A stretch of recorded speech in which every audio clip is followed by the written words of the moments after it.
जी नमस्कार, मैं हूं शैलेंद्र सोलंकी। स्वागत करता हूं मैं आपका आपके अपने YouTube channel learn with Shailendra में।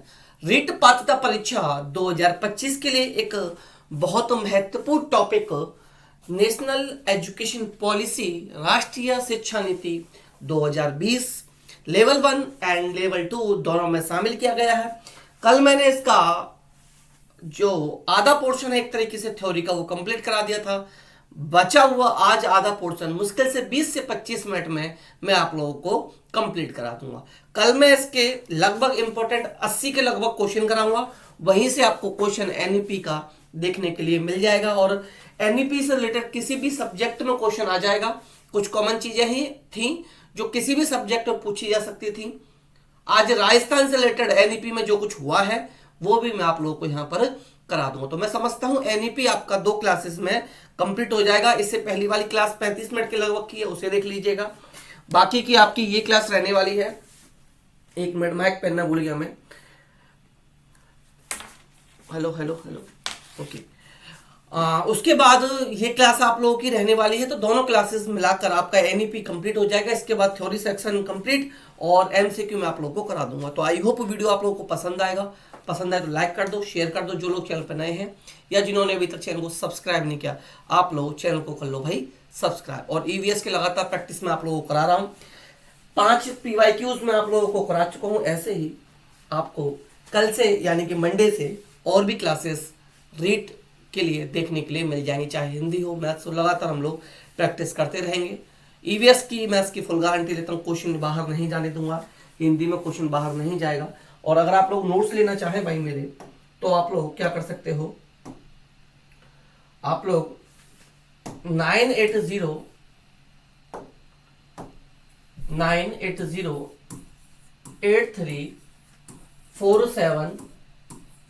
इस नंबर पर आप मैसेज करके complete REET paper 1 and paper 2 दोनों के लिए आप लोग नोट्स भी ले सकते हो। सिर्फ और सिर्फ ₹99 में आप लोगों को नोट्स प्रोवाइड करा दिए जाएंगे। कॉल प्लीज मत कीजिएगा, सभी लोग मैसेज कीजिएगा और आप लोगों को नोट्स प्रोवाइड करा दिए जाएंगे।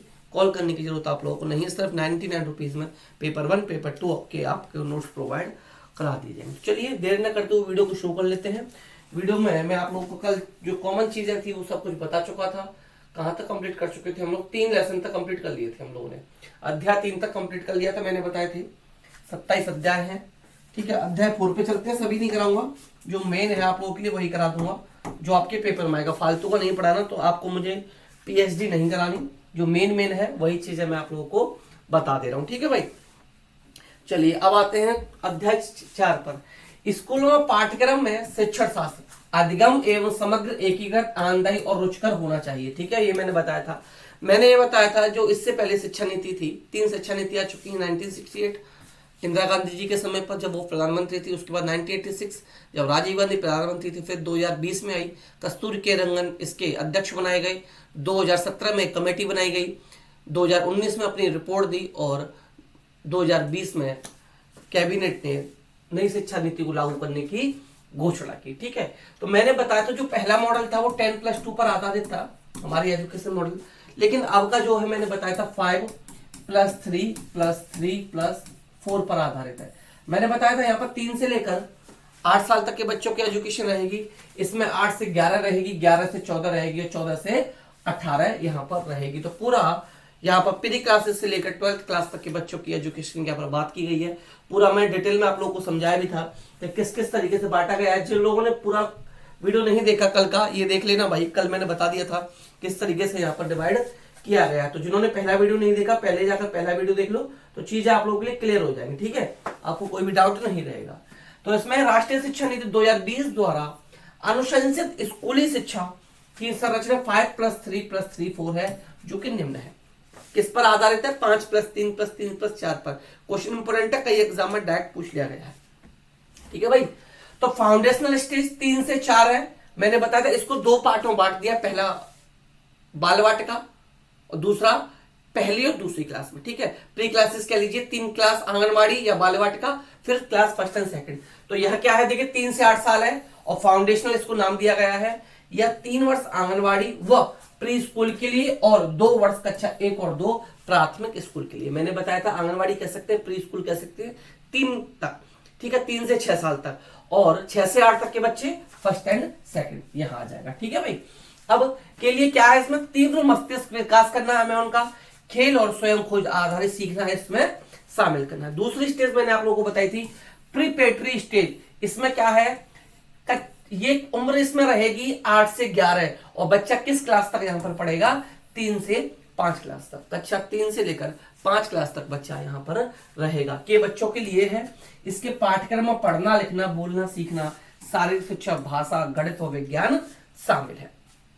थर्ड पॉइंट है, मैंने बताया था मिडिल स्कूल, और मिडिल स्कूल में यानी कि 5 हो गया, 3 हो गया, थर्ड ये 3 साल के लिए, ये 3 साल के लिए 11 से 14 साल इसमें उम्र रहेगी, और यहां बच्चा किसकी पढ़ाई करेगा, यहां बच्चा 6 to 8 की पढ़ाई करेगा, यहां बच्चा किसकी करेगा, क्लास 6 to 8 की यहां पर पढ़ाई करेगा। यह कक्षा 6 से 8 के बच्चों के लिए है, इसमें विषय अवधारणाओं को सीखना, वो पाठ्यक्रम में अमूर्त अवधारणा, विज्ञान, गणित, कला, खेल, सामाजिक विज्ञान, मानविकी एवं व्यवसाय विषय होंगे।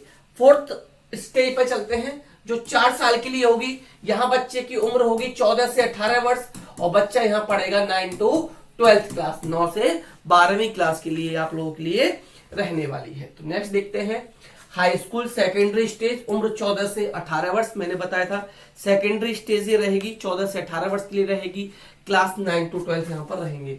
यह कक्षा 9 से 12 तक होगी। ठीक है, पहला फेज 9 10th होगा, दूसरा फेज 11 से 12th होगा। इसके पाठ्यक्रम में गहराई वो आलोचनात्मक सोच, जीवन आकांक्षा पर ध्यान और विषय चुनाव का लचीलापन होगा। ठीक है, अब इसमें कुछ इंपॉर्टेंट चीजें हैं राजस्थान से रिलेटेड, वो सीख लीजिए। हो सकता है आपका सेंट्रल का ना पूछ के या एनईपी में राजस्थान से रिलेटेड पर्सनली पूछ ले, इसलिए कुछ ये पॉइंट है, इनको आप लोग देख लीजिए। राजस्थान में राज्य में 20 अक्टूबर 2022 को फाउंडेशनल स्टेज का कार्यक्रम NCF-FS के तहत शुरू कर दिया गया है। कब किया गया राजस्थान में, 20 अक्टूबर 2022 को। अच्छा, NCF-FS क्या है, नेशनल करिकुलम फ्रेमवर्क, और ये FS जो है इसका मीन हो गया फाउंडेशनल स्टेज। उम्मीद करता हूं फुल फॉर्म समझ गए होंगे। NCF-FS जो है national curriculum framework foundational stage, ये इसकी फुल फॉर्म यहां पर हो गई। इसमें क्या करना है, विद्यार्थियों की समग्र विकास पर बल देना है। मैंने कल भी बताया था, यही नहीं कि पेन पेपर टेस्ट ये में करना है, बच्चे की होलिस्टिक डेवलपमेंट पर हमें फोकस करना है। कोर्स पर चुनाव पर बल देना, सेमेस्टर के माध्यम से पढ़ाना व सभी विषयों का ज्ञान देना, बहुभाषिकता, भाषावाद और भाषा की शक्ति का विकास विकसित करना, योगात्मक आकलन के स्थान पर रचनात्मक आकलन को बढ़ावा देना। यानी योगात्मक आकलन क्या हो गया, जो समेटिव होता था, लास्ट के अंत में होता था, उसके बजाय रचनात्मक आकलन फॉर्मेटिव असेसमेंट पर हमें क्या करना है, ज्यादा फोकस करना है। फॉर्मेटिव असेसमेंट पर हमें क्या करना है भाई, ज्यादा फोकस अब करना है फॉर्मेटिव असेसमेंट पे। ठीक है भाई, नेक्स्ट आओ, राष्ट्रीय आकलन केंद्र द्वारा 360 degree program course progress card बनाना। 360 डिग्री का मतलब वही हो गया जो मैं बताया था कि सभी क्षेत्रों को ध्यान में रखते हुए बच्चे का हमें क्या करना है भाई, होलिस्टिक डेवलपमेंट जो बताया था, समग्र विकास जो मैंने बताया था अभी। ठीक है, समग्र विकास, तो वही 360 डिग्री प्रोग्रेस कार्ड यही बनाना हमें, उसकी सभी चीजों को ध्यान में रखते हुए बनाना है। राष्ट्रीय मूल्यांकन केंद्र परख, ये परख की फॉर्म जो है भाई फुल फॉर्म, ये काफी इंपॉर्टेंट है, हो सकता है आप लोगों से पूछ ली जाए, इसलिए इस परख की फुल फॉर्म को भी याद रखना। जितनी फुल फॉर्म मेरे द्वारा आप लोगों को बताई जा रही है, एक एक फुल फॉर्म यहाँ पर आप लोगों के लिए इंपॉर्टेंट है, एक एक चीज आप लोगों को याद रखनी है। हो सकता है कहां से क्या पूछ ले, कुछ नहीं पता। तो परख जो है, performance assessment review and analysis of knowledge of holistic development, याद रखना इसकी फुल फॉर्म को। परख की फुल फॉर्म जो है performance assessment review and analysis of knowledge for holistic development. 2 से 3 बार बोलोगे आपको लर्न हो जाएगी, कोई भी प्रॉब्लम आप लोगों को नहीं आने वाली है।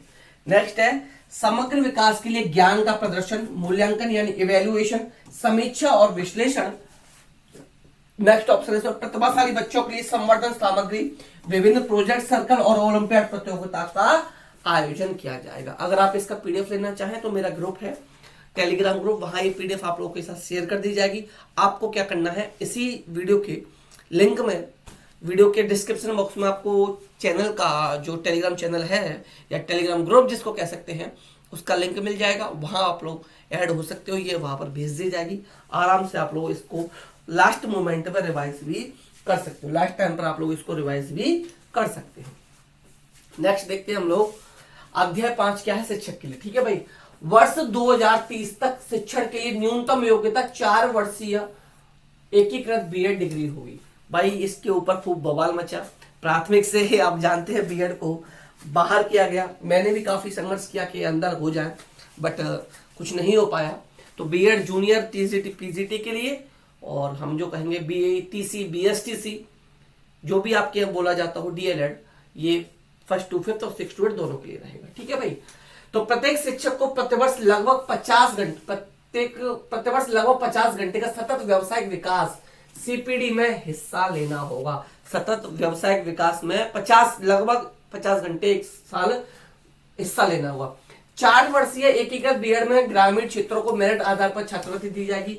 ये शायद इतना इंपॉर्टेंट आप लोगों को नहीं रहेगा। यहां देख लेते हैं टीचर्स का जो टेट है, शिक्षक पात्रता परीक्षा, ठीक है, को विस्तृत व मजबूत किया जाएगा तथा 3rd ग्रेड 2nd ग्रेड व 1st ग्रेड में भी लागू किया जाएगा। 3rd ग्रेड 2nd ग्रेड व 1st ग्रेड, यानी कि जैसे अब राजस्थान के वहां बिहार में आप देखे होंगे कि 9th 10th के लिए आपका वहां पर 9th 10th के लिए सीटेट वैलिड नहीं है, बाकी के सेंट्रल एग्जाम जितने भी हैं उनके लिए 9th 10th के लिए सीटेट वैलिड है। लेकिन बिहार यहाँ पर एस्टेट कराता है, एस्टेट पेपर 1 कराता है 9th 10th के लिए, और 11th 12th के लिए बिहार क्या कराता है? एस्टेट पेपर 2 कराता है, एस्टेट पेपर 2 कराता है। जबकि राजस्थान हुआ, उत्तर प्रदेश हुआ, जहां यहाँ पर 9th 10th और 11th 12th के लिए कुछ भी नहीं है, और जबकि सेंट्रल एग्जाम जितने भी हैं उनमें 9th 10th के लिए 2nd पेपर यानी पेपर 2 पास माना जाता है। यहाँ पर 1st ग्रेड में भी लागू करने की बात की जा रही है। साथ ही साक्षात्कार व कक्षा में पढ़ने का प्रदर्शन व स्थानीय भाषा के ज्ञान का आकलन किया जाएगा। शिक्षकों की भर्ती के लिए स्कूल परिसर की स्थापना की जाएगी। शिक्षकों को गैर शिक्षण गतिविधियों से मुक्त किया जाएगा। जो फालतू के कामों को शिक्षकों को भेज देते हैं, भाई कहीं भी हो, सबसे कोरोना हो, ये हो, वो हो, इलेक्शन हो, कुछ भी हो, बेचारे टीचर्स को सभी जगह पर भेजा जाता है, तो उससे अब इनको मुक्त किया जाएगा। शिक्षक अपने तरीके से पढ़ सकता है। शिक्षकों के करियर मैनेजमेंट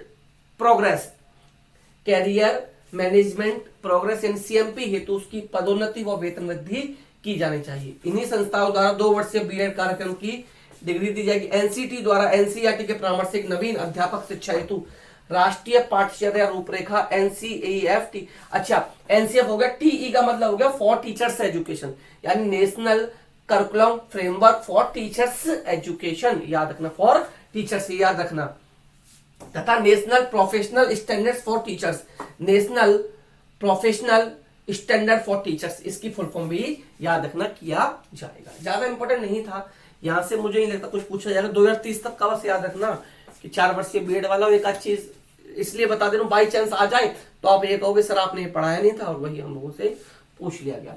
अध्याय 6 है समतामूलक और समावेशी। एनईपी में यह सिफारिश की गई है कि शैक्षिक रूप से, सामाजिक व आर्थिक रूप से वंचित बड़ी आबादी वाले कुछ क्षेत्रों को विशेष शिक्षा क्षेत्र स्पेशल एजुकेशन जोन SEZ घोषित किया जाना चाहिए। फिर समझ लीजिए, एनईपी में यह सिफारिश की गई है कि शैक्षिक रूप से, सामाजिक व आर्थिक रूप से वंचित बड़ी आबादी वाले कुछ क्षेत्रों को स्पेशल एजुकेशन जोन SEZ घोषित किया जाना चाहिए। याद रखना कैसे क्षेत्रों को। शिक्षा सभी के लिए अधिगम, सामाजिक व आर्थिक रूप से वंचित समूह तक शिक्षा देने के लिए परिवहन निःशुल्क, आवास तथा सहायक उपकरण उपलब्ध कराना उद्देश्य है। केंद्र सरकार सभी लड़कियों व ट्रांसजेंडर छात्रों की गुणवत्तापूर्ण शिक्षा सुनिश्चित करने हेतु समावेशी शिक्षा का गठन करेगी। समावेशी शिक्षा, ये बस याद रखना, इसमें बस ये पॉइंट जो है ये इंपॉर्टेंट था, ये पॉइंट जो है यहाँ पर इंपॉर्टेंट। अध्याय 7 पर आते हैं।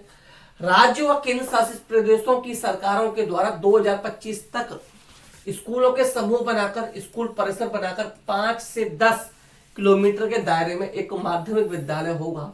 कितने एरिया में? 5 से 10 किलोमीटर के एरिया में, याद रखना भाई। कैसा विद्यालय? माध्यमिक विद्यालय होगा, जिसमें आसपास सभी छोटे विद्यालयों आंगनवाड़ी केंद्र शामिल होंगे। इसका सर्वप्रथम सुझाव कोठारी आयोग ने दिया था 1964-66 में। बस ठीक है, इतना ही बस पढ़ लेना इसमें। अध्याय 8 स्कूल शिक्षा के लिए मानक निर्धारण और प्रमाणन। स्कूल शिक्षा के लिए बस यही लास्ट अध्याय है। इसके बाद आपके लोगों के लिए कुछ इंपॉर्टेंट नहीं था। जो इंपॉर्टेंट है राजस्थान से रिलेटेड, अब मैं वो कराने जा रहा हूं इसके बाद, तो ज्यादा परेशान मत होना कि सर तो 27 चैप्टर कराएंगे। पूरे 27 कराने की अध्याय जरूरत नहीं है। सार्वजनिक शिक्षा प्रणाली की सेवा, प्रावधान व शैक्षिक संचालन की जिम्मेदारी हेतु स्कूल निदेशालय की होगी। राज्यों व केंद्र शासित प्रदेशों द्वारा स्कूल स्टैंडर्ड अथॉरिटी, SSSA, जितने भी फुल फॉर्म है सभी याद रखना है। S school, S state, S standard, A authority, याद रखना। स्कूल स्टेट स्टैंडर्ड अथॉरिटी की स्थापना की जाए जो न्यूनतम व्यावसायिक व गुणवत्ता का मानक निर्धारण करे। SCERT सभी हितधारकों के व्यापक परामर्श के बाद स्कूल गुणवत्ता मूल्यांकन तथा प्रत्यायन फ्रेमवर्क, इसकी फुल फॉर्म याद रखना, SQAAF, state quality assessment and accreditation framework विकसित करेगा। राज्य विद्यालय मानक प्राधिकरण बनाया जाएगा जिसके द्वारा बनाए गए मानकों का पालन सभी विद्यालयों को करना होगा। राज्य अकादमी व मानक पाठ्यक्रम शिक्षण सहित सभी मामले RSCRT पर नेतृत्व में होंगे। RSCRT के, जैसे SCERT हो गया ऐसे राजस्थान का होगा, ठीक है भाई, जैसे NCERT नेशनल का हो गया। अगर आपको भाई वीडियो सही लग रहा हो, अच्छा लग रहा हो, तो वीडियो को लाइक कर दो, शेयर कर दो। जो लोग चैनल पर नए हैं या जिन्होंने अभी तक चैनल को सब्सक्राइब नहीं किया, आप लोग फटाफट से जाओ भाई चैनल को सब्सक्राइब, सभी लोग कर लो प्लीज, सभी लोग सब्सक्राइब कर दो, शेयर कर दो, ज्यादा से ज्यादा शेयर कर दो भाई। और इस नंबर पर मैसेज करके आप कंप्लीट नोट्स ले सकते हैं रीट पेपर 1 के लिए। रीट पेपर 1 या लेवल 1 लेवल 2 जो भी कहो आप, ठीक है, जैबी से भी समझना चाहो, लेवल 1 लेवल 2 दोनों के नोट्स मिल जाएंगे। सिर्फ 99 में कंप्लीट नोट्स मिल जाएंगे। लेवल 2 जो है आपका, चाहे SST हो, मैथ साइंस हो, सब कुछ आपको यहाँ पर प्रोवाइड करा दिया जाएगा। इसके अलावा अगर आप तैयारी कर रहे हैं RPSC ग्रेड 2 की, राजस्थान में ग्रेड 2 की तैयारी कर रहे हैं आप लोग, ग्रेड 2 मैथ साइंस की, साइंस ग्रेड 2 की अगर आप तैयारी कर रहे हैं तो आपको NCERT के नोट्स मिल जाएंगे भाई 6 to 12 हैंड रिटन नोट्स हैं। इसी नंबर पर मैसेज करके मिलेंगे सिर्फ और सिर्फ 149 में। 149 में एक बुक नहीं आएगी, मैं 6 to 12 आप लोग को 9 बुक्स के हैंड रिटन नोट्स दूंगा। 6th class, 7th class, 8th class, 9th class, 10th class, 11th की फिजिक्स केमिस्ट्री, 12th की फिजिक्स केमिस्ट्री, 9 बुक के हैंड रिटन नोट्स मिलने वाले हैं सिर्फ और सिर्फ 149 में। सिलेक्शन चाहिए RPSC, चाहे आप ग्रेड 2 की बात करें या TGT हो गया या स्टेट किसी भी TGT को पढ़ लीजिए साइंस, या आप सेंट्रल का कोई भी TGT देख लीजिए, चाहे NVS हो, KVS हो, EMRS हो, DEET भी। जिसने NCERT पढ़ी भाई सिलेक्शन उसी का होगा, जिसने NCERT पढ़ ली है सिलेक्शन उसी का होगा भाई। यही बात आप लोग याद रख लेना भाई, अच्छे से याद आप लोगों को ये रखने की जरूरत है। अगले पर आ जाओ भाई, नई शिक्षा नीति 2020 के अंतिम प्रारूप में शामिल नई बात है। क्या बात है नई शामिल है भाई, ये थोड़ा सा हम लोग देख लेते हैं, हो सकता है पेपर में यहाँ से पूछ ली जाए। कक्षा 1 से 12 के छात्रों को महीने में 10 दिन बस्ता नहीं लाना होगा। कितने दिन? महीने में 10 दिन बस्ता नहीं लाना होगा। कक्षा 1 में 2 के विद्यार्थियों के लिए, कक्षा 1 व 2 के विद्यार्थियों के लिए क्लास वर्क के लिए एक नोटबुक तथा कक्षा 3 से 5 के लिए 2 नोटबुक होंगी। क्लास 1st एंड 2nd के लिए 1 और 2 के लिए क्या होगा भाई, 1 और 2 के लिए 1 नोटबुक होगी, 3 से 5 के लिए 2 नोटबुक होंगी भाई, ठीक है, ये आप लोग याद रखना। नेक्स्ट, नवीन शिक्षा नीति 2020 लागू करने वाला पहला राज्य कर्नाटक। अगर उत्तराखंड हो तो देखना क्वेश्चन किस हिसाब से पूछा है। दोनों ही स्थितियों में आप लोगों का आंसर सही हो सकता है, दोनों ही स्थितियों में आंसर आप लोगों का सही हो जाएगा। तो देख लेना भाई क्वेश्चन किस हिसाब से पूछा है, ठीक है भाई, क्वेश्चन किस हिसाब से पूछा है ये याद रखना, ठीक है, ये याद रखना। कर्नाटक 2021 में है, और अगर वो उसमें पूछ ले उत्तराखंड यानी यूके उत्तराखंड पूछ ले उत्तराखंड तो जुलाई 2021, याद रखना जुलाई 2021, ठीक है। देख लेना क्वेश्चन किस हिसाब से है, उत्तराखंड हो तो उत्तराखंड, कर्नाटक हो तो कर्नाटक, याद रखना भाई। दोनों क्वेश्चन मैंने बता दिए, फिर एक और आपने बताया नहीं था। NEP 2020 के सुझावों पर राज्य की वर्तमान स्थिति, यहां से राजस्थान का है, मुश्किल से 10 मिनट का वीडियो है, राजस्थान का रिलेटेड और देख लो तो सारी समस्या आप लोगों की खत्म हो जाएंगी, फिर कुछ भी पढ़ने की आप लोगों को जरूरत नहीं पड़ेगी। राजस्थान से रिलेटेड चीजें और आप लोग जान लो। SCF क्या है भाई, स्टेट करिकुलम फ्रेमवर्क। जैसे NCF है नेशनल करिकुलम फ्रेमवर्क, ऐसे ही SCF है स्टेट करिकुलम फ्रेमवर्क, ठीक है भाई, का विकास। RSCERT जैसे NCERT है ऐसे स्टेट, ठीक है, ERT हो गया, ऐसी RST हो गया राजस्थान के लिए। उदयपुर द्वारा 4 SCF कौन कौन से जो मैंने बताए थे, 4 मैंने बताए थे। पहला क्या था, अर्ली चाइल्डहुड केयर एंड, ठीक है, ये था। ठीक है, दूसरा FSE हो गया, तीसरा FTE हो गया, चौथा हो गया FAE। इन चारों में कुछ नहीं किया है, कैसे याद रखना है, बस SC लगा दिया है, SCF लगा दिया है, क्या लगा दिया है, स्टेट करिकुलम फ्रेमवर्क, SCF लगा दिया है, SCF लगा दिया गया है। आपको याद रखना, ज्यादा इसमें झंझट में नहीं पड़ना। के विकास हेतु राज्य की 7 डाइट, कितनी डाइट भाई, राज्य के 7 डाइट शामिल किए, कौन कौन सी, अलवर, भरतपुर, जोधपुर, बीकानेर, राजसमंद, टोंक तथा कोटा को DSA के लिए प्राधिकृत किया गया है। नोट, इन 4 प्रकार के SCF हेतु राजस्थान सरकार द्वारा 3 स्टीयरिंग कमेटी का गठन किया गया है। पहला कौन सा, प्रथम SCFECC तथा SCFAC के लिए संयुक्त कमेटी, द्वितीय है SCFTE के लिए, तृतीय SCFAE के लिए। ठीक है भाई, ये राजस्थान के परिप्रेक्ष्य में हो गया, अगर राजस्थान के उसमें पूछा जाए तो आप लोग बता सकते हो। नेक्स्ट आपका है स्कूली शिक्षा से पहले बच्चों को तैयार करने हेतु SCERT द्वारा स्कूल रेडनेस कार्यक्रम, कौन सा कार्यक्रम, स्कूल रेडनेस कार्यक्रम तैयार किया गया। इसमें क्या किया गया है, इसमें थोड़ा सा इंपॉर्टेंट चीजें समझ लो, जो इसमें इंपॉर्टेंट है ये आपको जानने की जरूरत है। स्कूल रेडीनेस कार्यक्रम विद्या प्रवेश 1 में नव प्रवेशित विद्यार्थियों के लिए 3 माह अथवा 12 सप्ताह का खेल, कितने, 3 महीने कह लीजिए। अगर सप्ताह में आंसर पूछे तो सप्ताह भी याद रखना भाई, 12 सप्ताह। अगर सप्ताह पूछे तो सप्ताह भी याद रखना, 12 सप्ताह खेल व गतिविधि आधारित तैयारी कार्यक्रम, जो NEP 2020 नेशनल एजुकेशन पॉलिसी, राष्ट्रीय शिक्षा नीति 2020 के अंतर्गत निपुण भारत कल पढ़ा चुका हूं, कल के वीडियो वाले देख लेना, कल क्या बताया था कि सिफारिश के अनुसार विकसित किया गया है। इस कार्यक्रम के जो उद्देश्य है वो क्या है, नव प्रवेशित विद्यार्थियों का विद्यालय वातावरण से जुड़ाव करना है। मान लीजिए बच्चा घर से आता है भाई, रोता है, परेशान रहता है, तो उसको खेल में लगा लेंगे हम लोग 12 सप्ताह तक, 3 महीने, तो बच्चा थोड़ा सा घुल मिल जाएगा, माहौल में घुल मिल जाएगा। ठीक है भाई, स्कूल के माहौल में ढल जाएगा। स्कूल की तैयारी के कार्यक्रम के शिक्षा शास्त्र के 3 आयामी द्वारा परिभाषित किया गया। पहले बच्चे तैयार हो, विद्यालय तैयार हो, परिवार तैयार हो। क्या क्या, बच्चे तैयार हो, परिवार तैयार हो, विद्यालय तैयार हो। रेडीनेस कार्यक्रम पुस्तिका हेल्थ एंड वेलबींग, स्वास्थ्य एवं अच्छाई, इसकी पुस्तक आसमानी रंग की होती है। ये भाई मोस्ट इंपोर्टेंट है, राजस्थान की दृष्टि से मोस्ट इंपोर्टेंट है, याद रखना। हेल्थ एंड वेलबींग की पुस्तक कैसी है, स्काई ब्लू कलर की है, आसमानी रंग की है। इफेक्टिव कम्युनिकेटर, प्रभावी संप्रेषक, इंग्लिश दोनों में है, कैसे भी पूछ ले। इसकी पुस्तक गुलाबी रंग की है, कैसी है भाई, गुलाबी रंग है। कैसा रंग है, पिंक रंग है इसका। और इन्वॉल्व लर्नर, संबंध अधिगम करता, इसकी पुस्तक हरे रंग की। तीनों के तीनों मोस्ट इंपोर्टेंट है भाई, रट्टा मार लेना। तीनों के तीनों कैसे हैं, मोस्ट इंपोर्टेंट है, यहां से पूछे जा सकते हैं। तीनों के तीनों मोस्ट इंपोर्टेंट है भाई, राजस्थान की दृष्टि से पूछे जा सकते हैं। स्वास्थ्य कार्ड कैसा है, आसमानी है। प्रभावी संप्रेषक कैसा है, गुलाबी है। संबंध अधिगमकर्ता कैसा है, हरे रंग का है। ठीक है, तीनों याद रख लेना। नेक्स्ट, एकीकृत बाल विकास सेवाएं के तहत 3 से 4 वर्ष के लिए किलकारी, ये आपके लिए इंपॉर्टेंट है राजस्थान वालों के लिए, क्योंकि राजस्थान मुझे ये है, राजस्थान ज्यादा चीजें राजस्थान की पूछता है, इसलिए मैं राजस्थान का डाल दिया। हो सकता है राजस्थान की पूछ ले।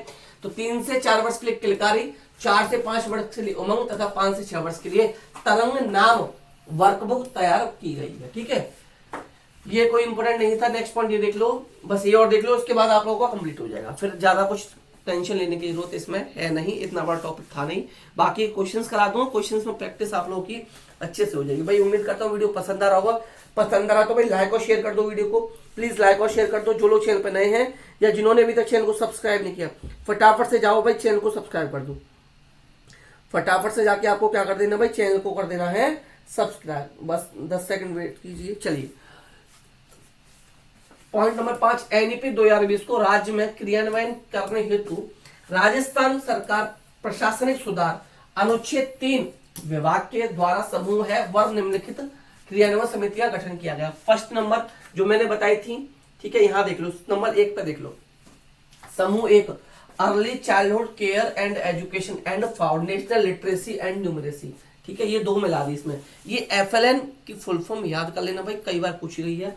Foundational literacy and numeracy, ACCF की याद कर लेना, early childhood care and education याद कर लेना।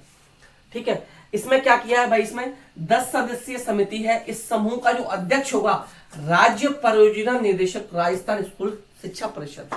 ऑप्शन 2 ग्रुप 2 जो बनाया गया समूह 2 जो है, ये जो है आपका drop out universal access equitable and inclusive education, effective government and accreditation. 15 सदस्यीय समिति इसके लिए बनाई गई है। इस समूह का अध्यक्ष राज्य परियोजना निदेशक राज्य शिक्षा परिषद होगा। यहाँ राजस्थान स्कूल शिक्षा परिषद, राज्य शिक्षा परिषद। नेक्स्ट जो है करिकुलम पेडागोजी के लिए vocational education and promotion of India language art and culture. 11 सदस्यीय समिति है। समूह का अध्यक्ष निदेशक RSCERT होगा। समूह 4 टीचर्स एंड टीचर्स एजुकेशन। 9 सदस्यीय समिति। इस समूह का अध्यक्ष निदेशक RSC। वैसे मुझे लग रहा है भाई इतना डीपली जाएगा नहीं, बट पढ़ाने का रीजन ये है बाई चांस पूछ लिया तो ब्लेम आप मत कर देना कि मैंने बता दिया था।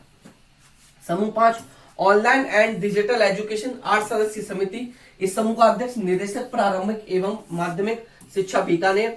Next finance adult education and implementation. 11 सदस्यीय समिति है। इस समिति का अध्यक्ष परियोजना निदेशक राजस्थान स्कूल शिक्षा परिषद होंगे। नेक्स्ट देख लो भाई, नेक्स्ट पर आ जाओ। ये विशेष सत्य क्या है राजस्थान से रिलेटेड? विशेष सत्य क्या है भाई, ये थोड़े से देख लो। राजस्थान में महिला व बाल विकास मंत्रालय 62,022 62,022 आंगनबाड़ी या मिनी आंगनबाड़ी केंद्रों का संचालन किया जा रहा है। इसमें 2 पॉइंट देखिए, ECC को लागू किया गया है। बुनियादी साक्षरता व संख्या ज्ञान FLN, foundational literacy and numeracy, ठीक है, यही है बुनियादी साक्षरता और संख्या ज्ञान। 1 व 2 में 8,436 8,436 विद्यालयों में ABR किट दिया गया है। राजस्थान में नई शिक्षा नीति के लिए एक सार्थक योजना, कौन सी योजना? एक सार्थक योजना के माध्यम से 1 वर्ष की क्रियान्वयन योजना का निर्माण किया जाएगा। स्कूल परिसर की स्थापना की गई है। असेसमेंट सेल की स्थापना की गई है। तो ये था भाई कंप्लीट आप लोगों की थ्योरी सेक्शन। इस थ्योरी सेक्शन से आप लोगों का क्वेश्चन बाहर नहीं जाएगा। अब कल मैं आपको इसके लगभग 80 MCQ की बात कर रहा हूँ, लगभग 80 MCQ करा दूंगा। वहां से आपका एक एक क्वेश्चन तैयार हो जाएगा। अभी मैं आप लोगों को कुछ टेस्ट ले लेता हूं। कमेंट बॉक्स में आप मुझे आंसर बताते चलिएगा। कमेंट बॉक्स में आप मुझे आंसर बताते चलिएगा। आंसर आप लोगों को देने हैं, आंसर आप लोगों को देने हैं, ठीक है भाई। नंबर पहला क्वेश्चन, ये कौन सी शिक्षा नीति है? कौन सी शिक्षा नीति है? कौन से नंबर की शिक्षा नीति है? पहले क्वेश्चन का आंसर कमेंट में लिखते चलिए भाई। कौन से नंबर की शिक्षा नीति है? जल्दी बताओ भाई। पहली है, दूसरी है, तीसरी है, चौथी है, 5वीं है? चलो 5वीं तक लिख लो। कौन से नंबर की शिक्षा नीति है? ठीक है भाई, जल्दी बताओ कौन से नंबर की शिक्षा नीति है। ठीक है, चलिए अब आते हैं NEP 2020 जो है, NEP 2020 है जो आई है, इसके अध्यक्ष कौन थे? इस कमेटी के अध्यक्ष कौन थे भाई? ठीक है, कमेटी के अध्यक्ष कौन थे? अध्यक्ष का नाम बताओ भाई जल्दी फटाफट। क्वेश्चन 2 में इस कमेटी के अध्यक्ष का नाम बताना है भाई, फटाफट फटाफट बताओ। कमेटी के अध्यक्ष का नाम बताना है भाई, कमेटी के अध्यक्ष का नाम बताना है। ठीक है, चलिए NEP 2020 के लिए कमेटी कब बनी? अगला है कमेटी कब बनी, ये बताओ। चलो क्वेश्चन 3, कमेटी कब बनी ये बताना भाई। सब कुछ बता रखा है, ये मत कहना कि सर अपनी मर्जी से पूछ रहे हैं भाई। ठीक है, फालतू के पूछ रहे हैं, पढ़ाया तो नहीं। कल की वीडियो में सब बता रखा है। ठीक है, चलिए अगला क्वेश्चन बताओ भाई। कल फिर ये सभी क्वेश्चंस के आंसर आपको मिलते चलेंगे, अभी भी बता के जाऊंगा, बट MCQ जो हम करेंगे तब हम लोग एक एक चीज डिस्कस करेंगे अच्छे से। NEP 2020 कमेटी कब बनी? ठीक है, वर्तमान शिक्षा मंत्री कौन है? वर्तमान में शिक्षा मंत्री का नाम बताओ। चलो सब बताया था मैंने, यही बताया था। वर्तमान शिक्षा मंत्री का नाम बताओ आप लोग। चलो बताओ। मैं क्या उसकी बात करूं? केंद्रीय शिक्षा मंत्री भाई, केंद्रीय की बात कर रहा हूं मैं। ठीक है भाई, ठीक है, स्टेट के मत बता देना, कहीं राजस्थान के बताए। चलो राजस्थान के बता देना आप लोग। चलिए क्वेश्चन 5 बताओ। पहली शिक्षा नीति कब आई? पहली शिक्षा नीति कब आई? पहली शिक्षा नीति कब आई ये बताओ। चलो नीति कब आई ये बताओ। पहली शिक्षा नीति कब आई ये बताना है आपको। अच्छा, NEP 2020 कितने साल बाद आई है? NEP 2020 जो आई है कितने सालों के बाद आई है ये बताओ भाई। चलो कितने सालों के बाद आई है ये बताना है आपको। चलो बाद आई। अच्छा, एक क्वेश्चन बताया था प्रोग्राम ऑफ एक्शन, मैंने बताया था क्वेश्चन 7 मैंने कल बताया था। प्रोग्राम ऑफ एक्शन मैंने आप लोगों को पढ़ाया था, कब आया? प्रोग्राम ऑफ एक्शन कब आया भाई बताओ। POA कब आया? प्रोग्राम ऑफ एक्शन कब आया? और इसमें कितने शब्द जोड़े गए? इसमें कितने नए शब्द जोड़े गए भाई बताओ।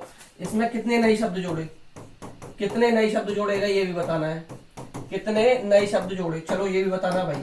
कितने नए शब्द जोड़े गए, चलो बताना है भाई। चलो जल्दी जल्दी आंसर दो भाई। क्वेश्चन नंबर 1, कौन सी नंबर की शिक्षा नीति है भाई? तीसरे नंबर की शिक्षा नीति है। कौन सी नंबर की शिक्षा नीति है? तीसरे नंबर की शिक्षा नीति है। पहली आई 1968 में इंदिरा गांधी जी के समय पे, दूसरी आई 1986 में राजीव गांधी के समय पर, तीसरी आती है भाई आपकी 2020 में। इसकी घोषणा कैबिनेट ने 2020 में की, कमेटी 2017 में बनाएगी, 2019 में कमेटी ने अपनी रिपोर्ट दी। और उस समय पर MHRD हुआ करता था, MHRD का नाम बदलकर एजुकेशन ऑफ मिनिस्ट्री कर दिया गया था। उस समय पर एजुकेशन मिनिस्टर थे रमेश पोखरियाल निशंक। ठीक है भाई। NEP 2020 के अध्यक्ष कौन बनाए गए थे भाई? इसरो के पूर्व अध्यक्ष डॉक्टर कस्तूरी के रंगन इसके अध्यक्ष थे। कौन थे? डॉक्टर कस्तूरी के रंगन, जो इसरो के पूर्व चीफ रह चुके हैं। NEP 2020 कमेटी कब बनी? तो मैंने आप लोगों को बताया था, इस कमेटी का निर्माण जो किया गया था 2017 में किया गया था। NEP 2020 कब बनी?